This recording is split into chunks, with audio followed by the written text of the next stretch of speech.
সত্যের পথে থাকলে, ভক্তির পথে থাকলে দুঃখ কষ্ট জীবনের সঙ্গী করে নিতে হবে। কারণ এই পঞ্চপাণ্ডবকেই যদি আমরা দেখি, তাহলে পঞ্চপাণ্ডব কী করেছিল? সারা জীবন সৎ পথে ছিল, সত্যের পথে ছিল, ভক্তির পথে ছিল। সারা জীবন দুঃখ কষ্ট ভোগ করেছে, সারা জীবন বনে জঙ্গলে করে কাটিয়েছে, তাই না? রাজত্বও ভোগ করতে পারেনি। মীরাবাই সারা জীবন লাঞ্ছনা গঞ্জনা দুঃখ কষ্ট বিরহ শুধু ভোগ করেছে, কিন্তু তিনি আমাদের কাছে পূজনীয়। কেন? কারণ যে দুঃখ কষ্ট না ভোগ করবে সে কখনো ভগবানকে প্রাপ্তি করতে কখনোই পারবে না। পঞ্চপাণ্ডব একদিন দুঃখ কষ্ট ভোগ করেছিল, কিন্তু সে রাজত্ব ফিরেও পেয়েছিল। জয় একদিন লাস্টে তার হয়েই ছিল। মীরাবাইয়ের জয়ও একদিন হয়েছে।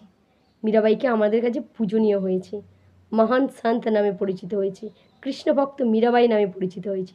তাই জন্য দুঃখ কষ্ট থাকলেই তবেই আমরা মহান হতে পারবো।